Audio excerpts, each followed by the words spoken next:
If I kick a rock and I hurt my toe, that's real. You know, I feel that it feels real. It's vivid, and that means that it's reality. But it's still an experience, and it's still this person's perception of it being real. Scientific experiments have shown that if we take a person and hook their brains up to certain PET scans or computer technology and ask them to look at a certain object, and they watch certain areas of the brain light up, and then they've asked them to close their eyes and now imagine that same object. And when they imagine that same object, it produced the same areas of the brain to light up as if they were actually visually looking at it. So it caused scientists to back up and ask this question. So who sees then? Does the brain see? Or do the eyes see? And what is reality? Is reality what we're seeing with our brain? Or is reality what we're seeing with our eyes? And the truth is that the brain does not know the difference between what it sees in its environment and what it remembers, because the same specific neural nets are then firing. So then it asks the question, what is reality?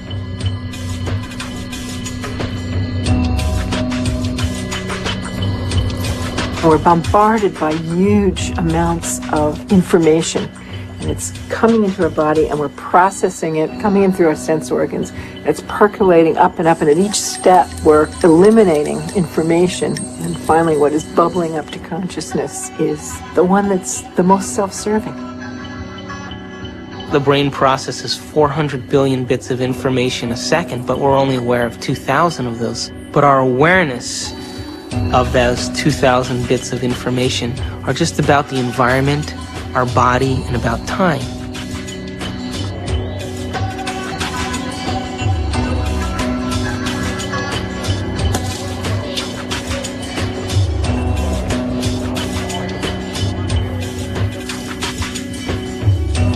We're living in a world where all we see is the tip of the iceberg, the classical tip of an immense quantum mechanical iceberg.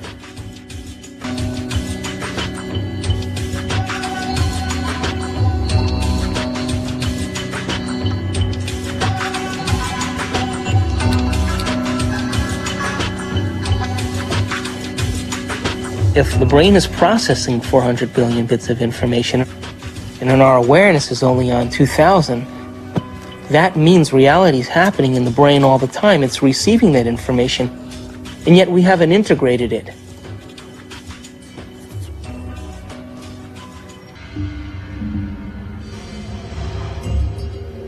The only movie that's playing in the brain is what we have the ability to see. So is it possible our eyes, our cameras see more than what our brain has the ability to consciously project? Well, the way our brain is wired up, we only see what we believe is possible. We match patterns that already exist within ourselves through conditioning. So a wonderful story that I believe is true is that when the Indians, the Native American Indians on the Caribbean islands, saw Columbus's ships approaching, they couldn't see them at all because it was so unlike anything they had ever seen before. They couldn't see it. When Columbus's armada landed in the Caribbean, none of the natives were able to see the ships, even though they existed on the horizon.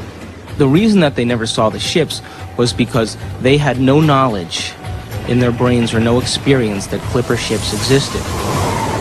So the shaman starts to notice that there's ripples out in the ocean, but he sees no ship, but he starts to wonder what's causing the effect. So every day he goes out and looks and looks and looks, and after a period of time, he's able to see the ships. And once he sees the ships, he tells everybody else that ships exist out there because everybody trusted and believed in him. They saw them also.